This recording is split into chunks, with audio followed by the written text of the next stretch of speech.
Hi guys, welcome back to my channel. कैसे हैं आप सब लोग? आई विश आप सब अच्छे होंगे और मैं हूं अलका। तो जो मेरी आज की वीडियो है वो बहुत इंटरेस्टिंग है क्योंकि मुझे पूरे 6 मंथ लग गए ये वाली वीडियो बनाने के लिए। मैं बहुत ज़्यादा मतलब कंफ्यूजन में थी कि मैं इस वीडियो को शेयर करूं ना करूं। और अरुण से भी मेरी इस टॉपिक पर कई बार बात हुई, बट मैं मतलब फिर भी शेयर नहीं कर पाई। मुझे नहीं पता क्यों क्योंकि हमारा यही रहा कि करना चाहिए नहीं करना चाहिए। फिर मुझे लगा कि मैं एक ऐसे प्लेटफॉर्म पे हूँ जिसमें मैं अपनी डेली लाइफ तक आप लोगों के साथ शेयर करती हूँ। मैं ब्लॉग्स भी डालती हूँ जे कि मेरी लाइफ में क्या हो रहा है क्या नहीं। तो जब मेरी लाइफ में कोई इतना इंपॉर्टेंट स्टेप हुआ था वो मैंने आप लोगों को नहीं बताया, तो मैं चाह रही थी कि आज मैं वो आपको बताऊँ। तो वीडियो स्टार्ट करने से पहले अगर आप मेरे चैनल पर फर्स्ट टाइम आए हैं तो वीडियो को अच्छे से देखिएगा। अगर आपको वीडियो पसंद आए तो चैनल को सब्सक्राइब करके ज़रूर जाइएगा। और आप लोग मुझे इंस्टाग्राम पर भी फॉलो कर सकते हो, मैं अपनी आईडी यहाँ पर डाल दूँगी। तो मुझे एक्साइटमेंट भी बहुत ज़्यादा है क्योंकि आपकी लाइफ में कुछ चीज़ें ऐसी होती है ना जो आपको शेयर करना बताना बहुत अच्छा लगता है। तो उन्हीं में से एक चीज़, तो अगर आप मेरे कोई नए व्यूअर नहीं है, मतलब अगर आप मुझे पहले से फॉलो करते हैं तो आपको पता होगा कि अभी लगभग 5 साढ़े 5 महीने पहले मैंने एक बेटी को जन्म दिया है। और अगर आप मुझे काफ़ी टाइम से फॉलो करते हैं तो आपको ये भी पता होगा कि मैं ट्रीटमेंट ले रही थी। आफ्टर ट्रीटमेंट हमें अरू मिली है। पहली बात तो ट्रीटमेंट लेना कोई बहुत बड़ी बात नहीं है, कोई बहुत बुरी बात नहीं है। मैंने देखा है लोग इतनी गंदी गंदी बीमारियों के ट्रीटमेंट ले रहे होते हैं, उसमें तो बहुत चौड़े हुए रहते हैं। बट कोई अगर फर्टिलिटी का ट्रीटमेंट लेता है ना तो उनके लिए वो बहुत बुरा हो जाता है। आई डोंट नो वाई ऐसा क्यों होता है कि फर्टिलिटी एक बहुत बड़ी बीमारी नहीं है। बहुत छोटी छोटी चीज़ों की वजह से भी आप लोग एक बहुत प्यारी खुशी से दूर रह सकते हो और बहुत बड़ी बात की वजह से भी हो सकता है ऐसा। तो मेरी बेटी थोड़ी कूकू कर रही है एक्चुअली, वो सो रही है। और आज वो कई दिन बाद अच्छे से सो रही है क्योंकि उसकी जगह चेंज हुई है ना, तो इस वजह से। अगर वो भी आपको नहीं पता, अगर आप मेरे न्यू व्यूवर हो तो आप मेरे पुराने व्लॉग्स देख सकते हो 1 2 दिन पहले के, तो आपको पता चल जाएगा अच्छे से। तो मैंने देखा है कि लोग ना फर्टिलिटी की जो ट्रीटमेंट ले रहे होते हैं ना उनको लेकर उनका बहुत माइंडसेट जो है वो अलग होता है। बट ऐसा कुछ नहीं है, हर बीमारी का ट्रीटमेंट है। अगर आपको कोई चीज़ आसानी से नहीं मिल रही तो आप थोड़े ट्राई के बाद उसको लोगे। अगर वो थोड़े ट्राई के बाद नहीं लिखेगी तो थोड़ा ज़्यादा ट्राई करोगे, और अगर बहुत ज़्यादा ट्राई करने पर नहीं मिल रही तो ऑब्वियसली आप डॉक्टर की हेल्प लोगे। वही चीज़ हमने करी थी, हमने बहुत ट्रीटमेंट लिया था। तो जो सीक्रेट है वो सीक्रेट ये है कि जो मेरी बेटी है वो आईवीएफ के थ्रू हुई है। यस, रू इज़ अ आईवीएफ बेबी। वो एक आईवीएफ बेबी है। और बहुत से लोगों का माइंडसेट ये भी होगा कि आईवीएफ के बच्चे थोड़े अलग होते हैं, ऐसे होते हैं। मुझे तो ऐसा फील नहीं होता, मुझे तो मेरी बेटी बाकी बच्चों जैसी ही लगती है, जबकि बाकी बच्चों से ज़्यादा स्पेशल लगती है क्योंकि वो मेरी बेटी है। और मेरी और अरुण की बेटी है, हमारे प्यार का तोहफा है। सबको पता है हमारी लव मैरिज हुई है, और लव मैरिज के बाद इतनी प्यारी बेटी होना, वो भी अपने मन का होना, अपने मन का होना, मतलब क्योंकि ऑब्वियसली सबको ऐसा लगता है कि जो आईवीएफ कराते हैं मोस्ट प्रोबेबली उनको बेटा ही होता है, या फिर जब ट्विंस होते हैं तो बेटे ही होते हैं। बट अरुण और मेरा हमेशा से 6 सालों से, हमेशा मतलब 6 साल में, हमेशा इसलिए ऐड करती हूँ क्योंकि हम दोनों 6 साल से साथ में, बट हमारे लिए वो बहुत लंबा टाइम है। तो हमेशा हमने जो प्लान करा वो यही करा कि हमें बेटी ही होगी, और बेटी ही हुई हमें। तो मैं कुछ पॉइंट्स आप लोगों से शेयर करने वाली हूँ आज कि एग्जैक्ट आईवीएफ में क्या क्या होता है। मतलब मैं अपनी स्टोरी अभी शेयर नहीं कर रही, अपनी स्टोरी तो मैं तब शेयर करूँगी जब कम से कम आप मुझे इस वीडियो पे 200 लाइक्स देंगे, तब मैं इस पे अपनी स्टोरी शेयर करूँगी। एंड आई नो कि अगर आप जानोगे मेरी स्टोरी बहुत इंटरेस्टिंग है, क्योंकि जो आईवीएफ है ना मेरे लिए थोड़ा सा अलग तरह से उसने रोल प्ले किया।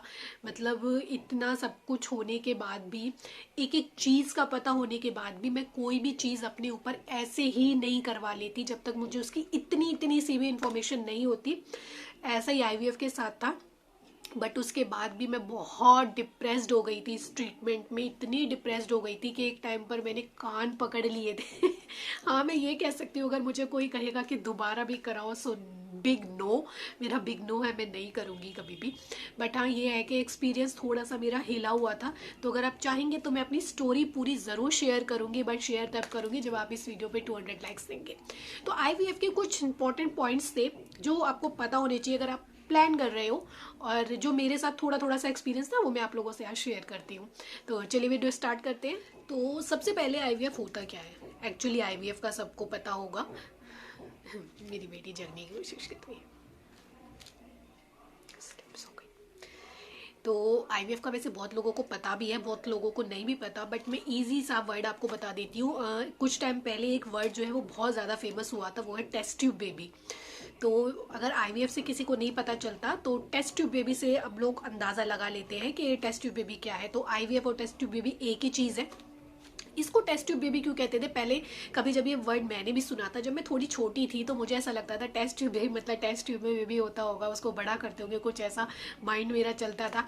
तो ऐसा होता है, बट ऐसा नहीं है। टेस्ट ट्यूब बेबी उसको इसलिए कहते हैं क्योंकि जिस वक्त आपके एग निकाले जाते हैं बॉडी में से, वो एक लिक्विड होता है, वो एक टेस्ट ट्यूब में भरा जाता है, तो इसलिए उसको टेस्ट प्रोसेस है जिसमें जो आपका बेबी मेकिंग है वो बाहर होता है।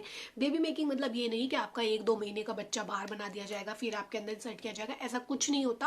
सिर्फ 2 से 3 दिन के जो एम्ब्रियो होते हैं, एम्ब्रियो तब तक हम उनको बच्चा भी नहीं बोल सकते, क्योंकि जब तक बेबी में जान नहीं आती, आप लोग भी देखोगे जब आप नेचुरल भी कंसीव करते हो, डॉक्टर के पास जाते हो, तो वो फीटस यूज करते हैं, एम्ब्रियो यूज करते हैं, फीटस यूज करते हैं, बेबी यूज नहीं करते जब तक बच्चे में जान नहीं आती। और वैसे भी जान की मैं क्या कहूँ, जब तक बच्चा 12 हफ्ते का नहीं हो जाता, डॉक्टर तब तक बिल्कुल कंफर्म होकर नहीं चलते हैं। तो आईवीएफ एक ऐसा ही प्रोसेस है, आपका जो बाहर है, आपको एग और स्पर्म को जो फर्टिलाइज करवाया जाता है, और जो एम्ब्रियो तैयार होते हैं 3 डेज के या 5 डेज के, वो आपकी बॉडी में इंसर्ट कर दिए जाएंगे। सुनने में बहुत छोटा सा प्रोसेस लगता है, बट करवाने में थोड़ा सा टफ है, काफ़ी बड़ा भी है। तो ये है आपका एक आईवीएफ के, हाँ एग्जैक्ट आईवीएफ होता क्या है। वैसे अगर मैं आपको उसकी फुल फॉर्म बताऊं तो ये इन विट्रो फर्टिलाइजेशन है। 2 तरह के ट्रीटमेंट होते हैं, एक आईयूआई होता है, एक आईवीएफ होता है। आईयूआई मतलब बहुत ज़्यादा फेमस नहीं है क्योंकि तो जैसे नेचुरल प्रेगनेंसी जैसा ही आईयूआई है, बट आईवीएफ थोड़ा सा टफ है। बट हाँ, लास्ट ट्रीटमेंट नहीं है। अगर आप ये सोचो कि लास्ट ट्रीटमेंट है, last treatment in the sense मतलब ऐसा नहीं है कि हाँ इस तरह से तो है कि अगर आप कोई ट्रीटमेंट करा रहे हो उसमें प्रेगनेंसी में, तो आईवीएफ ही ऐसा है जो लास्ट में होगा, उसके बाद आप नहीं सोच सकते। लास्ट ट्रीटमेंट मैं ये बोल रही हूँ कि अगर आप ये सोच रहे हो कि आईवीएफ के बाद आपको नेचुरल कभी नहीं होगा, तो ऐसा कुछ भी नहीं है, ये सब बेकार की बात है। आईवीएफ के बाद आप नेचुरल कंसीव भी कर सकते। सेकंड पॉइंट लोगों के दिमाग में ये आता है कि सक्सेस रेट कितना है, कितना सक्सेस रेट होता है इसका, क्योंकि उनको ये लगता है कि एक आर्टिफिशियल प्रोसेस है, हम लोग अपने हाथ में रख के सब कुछ कर रहे हैं, तो ये 100% होता होगा। नहीं, नेचुरल से भी कम परसेंटेज होते हैं, 10 to 15% होते हैं, मैक्सिमम 25 to 30% होते हैं। तो आप ये सोच सकते हो कि परसेंटेज बहुत कम है। लक की बात समझ लो, या फिर मैं तो हमेशा ये कहूँगी कि भगवान के ऊपर है, जब उनको देना होता है ना तब वो दे देते हैं, चाहे वो किसी भी तरीके से दे। शायद मुझे भी इतने टाइम बाद मिलना था, तो इसलिए मुझे तो मिला, इसी प्रोसेस के थ्रू मिला। बट हाँ ये है कि परसेंटेज जो है कम होते हैं, और बहुत कम चांसेस ये होते हैं कि आप फर्स्ट टाइम में कंसीव कर लो। तो इसीलिए वो आपके अंदर 1 से 2 या 3 एम्ब्रियो डालते हैं। लाइक मेरे अंदर भी 3 एम्ब्रियोज डले थे, बट अरू मिली थी मुझे सिर्फ। तो उसमें जो परसेंटेज है वो तो काफ़ी कम है, बट मुझे इस बात की खुशी है कि मैंने फर्स्ट टाइम में ही कंसीव कर लिया था, मुझे सेकंड टाइम के लिए जाना ही नहीं पड़ा। हाँ आप अपने फ्रीज करा सकते हो एम्ब्रियो आगे के लिए, बट मैंने और अरुण नहीं कराए थे क्योंकि हम ओके हैं अरु के साथ, दूसरे बेबी की हमें कोई ज़रूरत नहीं है फिलहाल के लिए, तो अभी 2-3 साल तो। और अगर होता है तो अच्छी बात है, और नहीं होता तो हमारी फैमिली कंप्लीट हो गई है, हमारी गुड़िया रानी से, मेरी सोनपरी से हमारी फैमिली कंप्लीट हो गई है। तो हाँ परसेंटेज तो काफ़ी कम है। तो फिर बात आती है कि टाइम कितना लगता है।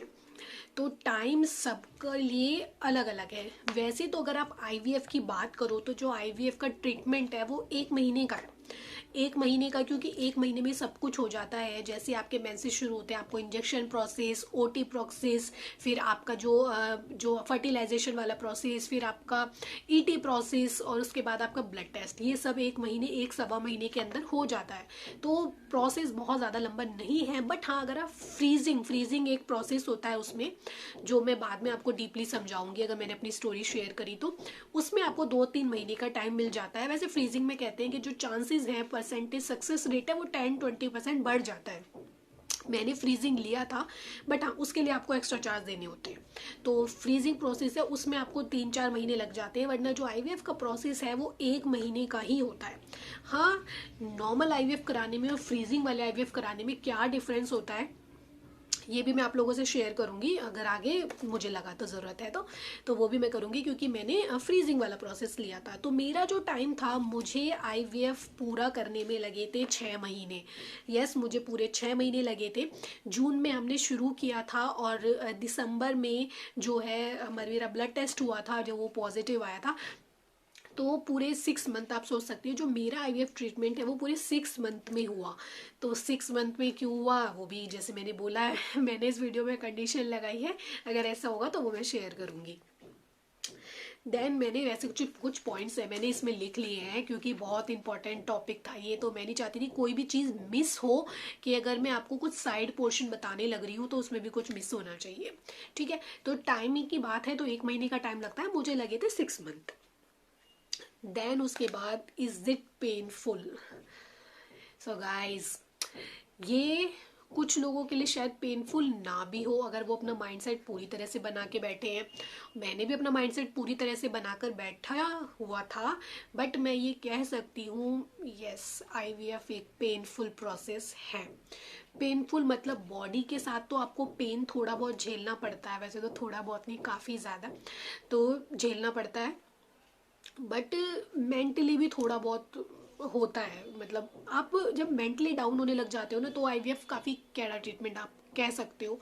क्योंकि मैं अपने पे बोलूँ ना, शायद मेरी फैमिली में किसी को यकीन भी नहीं होगा कि मैंने आईवीएफ करा लिया, क्योंकि मैं अच्छी फैमिली से हूँ और एक सबसे छोटी बेटी थी वहाँ की, वो भी ऐसी जो मतलब लाडली, जरा से हल्के से पैर के दर्द में मैं रोती थी घंटों, जरा सी चोट लग जाने पे मैं रोती थी। और शायद मेरे मम्मी और मेरी बहन को तो यकीन भी नहीं होगा कि मैं इतना बड़ा ट्रीटमेंट झेल गई, कि इतने इंजेक्शंस और इतने ब्लड टेस्ट और इतना कुछ। अगर आप मेरी स्टोरी सुनोगे ना सच में आईवीएफ की, आप लिटरली आप लोग रोओगे, क्योंकि मैं भी ना एक टाइम पर बहुत परेशान हो गई थी। एक टाइम ऐसा आ गया था जब ट्रीटमेंट के बीच में एक दिन मैं और उनसे बोल बैठी, कौन सी मनूस घड़ी में मैंने ये ट्रीटमेंट शुरू कराया था, कौन सी मनूस घड़ी में। और मेरे हस्बैंड का भी कहना यही था कि अब मुझे भी ऐसा लग रहा है कि हमने क्यों ये कराया। अब लोगों को लगता है कि जब बच्चा हाथ में आ जाता है ना आप सब भूल जाते हो, बट ऐसा नहीं होता, नहीं है मोस्टली। बच्चा हाथ में आ जाता है सब भूल गए, बट अरुण और मुझे याद है कि ये जो मिली है ना हमें, ये बहुत मेहनतों पे मिली है। क्योंकि कुछ टाइम ऐसा हुआ था हम दोनों इतने ब्रेक डाउन हो गए थे कि अब नहीं हो रहा, अब नहीं हो रहा। जबकि मैं झेल रही थी, बस मेरे हस्बैंड तो मुझे देख रहे थे सिर्फ, और वो देखने में इतना डिस्टर्ब हो गए थे कि क्यों करा लिया हमने, इससे तो बेबी अडॉप्ट भी कर लेते और शायद थोड़ा बहुत टाइम और वेट करते तो नेचुरल भी हो जाता। बट ये था कि उस वक्त हमें लगा था कि अब बेबी होना चाहिए, वरना हम अडॉप्शन की तरफ जा रहे थे, क्योंकि हर एक जो चीज़ है ना वो एक टाइम लिमिट के अंदर हो जाए तो वो अच्छा होता है। चलिए, हाँ, तो पेनफुल की बात करें तो मैं ये नहीं कहूँगी कि सबके लिए पेनफुल हो, मेरे लिए था। सब कुछ पता होने के बाद भी क्या पता आप लोगों के लिए ना हो। कुछ लोग मुझसे बहुत ज़्यादा स्ट्रांग होंगे, बेशक मैं तो बहुत कम स्ट्रांग हूँ, तो बहुत ज़्यादा स्ट्रांग होंगे, मैंने करा लिया तो आप भी करा ही लोगे कुछ का एक्सपीरियंस सुनोगे तो सोच मिलेगा कि बहुत आराम से हो गया। बट अलग अलग जगहों का ट्रीटमेंट ना इसमें थोड़ा अलग अलग है, कहीं पर इंजेक्शन प्रोसेस ज़्यादा है, कहीं पर कम है। फिर है आपका पैसा, क्योंकि वैसे तो मुझे इस लाइन को सबसे पहले डिस्क्राइब करना चाहिए था, क्योंकि अगर पैसा नहीं है तो आईवीएफ नहीं है, मैं ये कह सकती हूँ। क्योंकि आईवीएफ घूमता ही पैसे के चारों तरफ है। मैंने अब जाके सुना है कुछ लोग बोलते हैं कि गवर्नमेंट में 1 लाख में हो रहा है, ऐसे हो रहा है, ऐसे हो रहा है, बट मैं इमेजिन नहीं कर सकती उस प्रोसेस को 1 लाख के अंदर, तो ऐसा नहीं हो सकता। तो जब पैसे की बात आए तो यस, आईवीएफ जो है बहुत कॉस्टली ट्रीटमेंट है, क्योंकि मेरा जो हमारा जो ऑलमोस्ट लगा था वो 5 लाख के करीब लगा, कंप्लीट ऑफ 5 लाख, मतलब अरु हाथ में 5 लाख रुपए में आई थी। और उसमें छोटा मोटा मैं काउंट नहीं कर रही हूँ, जो मोटा मोटा है वो हमने जो काउंट करा था वो 5 लाख के अराउंड था। वो भी तब जब सबको पता है मेरे हस्बैंड खुद एक मेडिसिन हॉल में है, और वहाँ से जो मुझे मेडिसिन आती थी वो काफ़ी कम रेट में आ जाती थी, जबकि अगर मैं बाहर से लूँ तो कुछ महीनों, शुरू के कुछ महीने तो मैंने 50,000 की जो है मेडिसिन खाई है, 8,000 के मेरे इंजेक्शन्स लगे थे। हर महीने जो मैंने अल्ट्रासाउंड कराए थे, 4,000 5,000 के मेरे अल्ट्रासाउंड थे। लास्ट में फिर जब को सबको पता है मेरा सी सेक्शन हुआ था और एक दिन एनआईसीयू में भी रही थी अरु, तो वो पूरा 50,000 वो अलग था, तो मतलब ऑलमोस्ट 5 लाख हमारे लग गए थे। तो अगर आप मतलब फाइनेंशियली स्ट्रांग हैं तो सोचें, वरना बिल्कुल ना सोचें, क्योंकि ये एक ऐसा ट्रीटमेंट है आप इसको बीच में नहीं छोड़ सकते, क्योंकि ऑलमोस्ट आपका बहुत पैसा लग जाता है। डॉक्टर सब कुछ ईटी से पहले आपका वो सब कुछ ले लेते हैं, हमसे भी सब कुछ ले लिया था, तो काफ़ी पैसा लगता है, बहुत ज़्यादा एक्सपेंसिव ये ट्रीटमेंट है।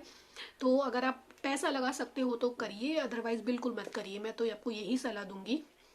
क्योंकि हमने भी जब एक अमाउंट अर्न कर लिया था उसके बाद ही सोचा था इस ट्रीटमेंट के लिए, और कहाँ से भी ये सोचा था कि 1-1.5 लाख रुपए में पूरा हो जाएगा। वो 1-1.5 लाख रुपए कब 5-6 लाख रुपए बन गए हमें नहीं पता चला। बट हाँ ये है कि हम दोनों ने मेहनत करी हुई थी तो वो झटका हम लोग झेल गए आराम से।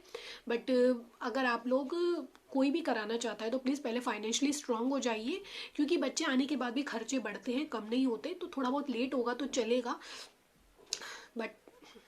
बट हाँ ये भी कहते हैं कि आईवीएफ अगर आप जल्दी कराओगे तो सक्सेस रेट ज़्यादा होते हैं, ये भी मैटर करता है। बट मेरा मानना तो यही है, जब पैसा ही नहीं होगा तो कहाँ से आईवीएफ कराओगे, क्योंकि पैसा बहुत ज़्यादा ज़रूरी है इसके लिए, क्योंकि फ्री में कोई आपका ट्रीटमेंट नहीं करता। और गवर्नमेंट में अगर कम में होता है तो मुझे नहीं पता वो कैसे कर देते होंगे, बट अगर होता है तो अच्छी बात है। अगर आप लोगों को ऐसा लगता है वहाँ हो जाएगा तो आप वहाँ करा सकते हो।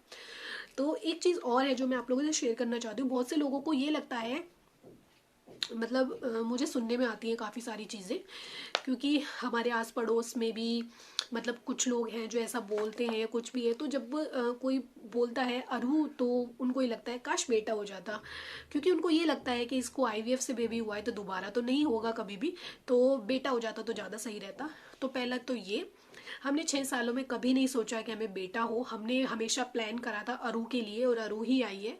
और दूसरी बात ये कि ऐसा कुछ नहीं है कि जिसने अगर फर्स्ट टाइम आईवीएफ कराया है तो सेकंड टाइम उसको कभी नेचुरल प्रेगनेंसी नहीं होगी। और ये तो सब भगवान के ऊपर होता है। कितने लोग मैंने ऐसे देखे हैं जो नेचुरली कंसीव करते हैं, बेबी डिलीवर करते हैं और दूसरा बच्चा उनका कभी नहीं होता। ठीक है, तो हर कंडीशन हर उसमें होती है। तो आप लोग कभी ये मत सोचा करो कि इसका आईवीएफ हुआ है तो नेचुरल नहीं होगा, नेचुरल हो गया तो दोबारा कैसे होगा। अभी आपने एक देखा होगा गुरमीत और देबुना करके है शायद वो, जिसने मतलब 1 साल में ही 2 बेबी डिलीवर कर दिए। दूसरी बेबी उसकी पहली फर्स्ट आईवीएफ से हुई, दूसरी उसने तुरंत कंसीव करी जो अभी 7 मंथ में डिलीवर हुई और काफ़ी अच्छी है। तो यही है कि आप लोग जजमेंट मत किया करो। जिन लोगों को अगर ऐसा लग रहा है कि बेटा हो जाता, मैंने बहुत सारे लोगों से ये वाला डायलॉग सुना है, बेटा हो जाता बेटा हो जाता। माँ बाप को कोई चिंता नहीं है, फैमिली वालों को कोई चिंता नहीं है, पता नहीं कुछ लोगों को क्यों इतनी चिंता है। मुझे बेटे की कोई ज़रूरत नहीं है, मैंने कभी नहीं चाहा कि मुझे बेटा हो। जो मेरे आसपास के लोग हैं ना, जो मुझे सच में जानते हैं, जो मेरे पास में रहते हैं, उनको अच्छे से पता है कि 6 सालों से अगर मैंने कभी बोला है तो यही बोला है कि अरु चाहिए। आरावरा की मैंने कोई डिमांड नहीं करी। बेटे से मुझे ऐसा कुछ प्रॉब्लम नहीं है, बेटा होगा तो और अच्छी बात है। बेटी भी है मेरे पास, बेटी का भैया भी आ जाएगा। बट हाँ ये है कि जो प्लानिंग करी थी, जो प्लानिंग हम दोनों ने करी थी, हमेशा बेटी की करी थी, उसी के सपने सजे हुए थे। तो बेटी आ गई है मेरे पास। तो आप ऐसा कुछ मत सोचिए कि इस ट्रीटमेंट के बाद नॉर्मल नहीं होता, ऐसा कुछ नहीं है। कभी भी कुछ भी हो सकता है, कुछ भी हो सकता है। कितने मैंने लोग देखे हैं 10-10 बार आईवीएफ करा लेते हैं, सक्सेस नहीं होता। और कितने बहुत बहुत बीमारियों में भी आईवीएफ कराते हैं और सक्सेस हो जाता है। तो अगर आप आईवीएफ कराना चाहते हो तो आप जा सकते हो। इसके लिए फाइनेंशियली थोड़े से स्ट्रांग होना ज़रूरी है, फिर उसके बाद आप आईवीएफ कराइए। और बेशक मेरे जैसी मेरी बेटी जैसी प्यारी बेटी या प्यारा बेटा आपके पास भी होगा। ठीक है, तो ये वीडियो बनाने के लिए मुझे बहुत हिम्मत तो लगी, ये बात बताने के लिए कि हाँ मैंने आईवीएफ ट्रीटमेंट लिया था। तो पर मुझे बहुत अच्छा भी लग रहा है कि कुछ कुछ चीज़ें मैंने शेयर करी। और आई विश आप मेरा टारगेट कंप्लीट करो और मैं अपनी आईवीएफ जर्नी आप लोगों से शेयर करूं।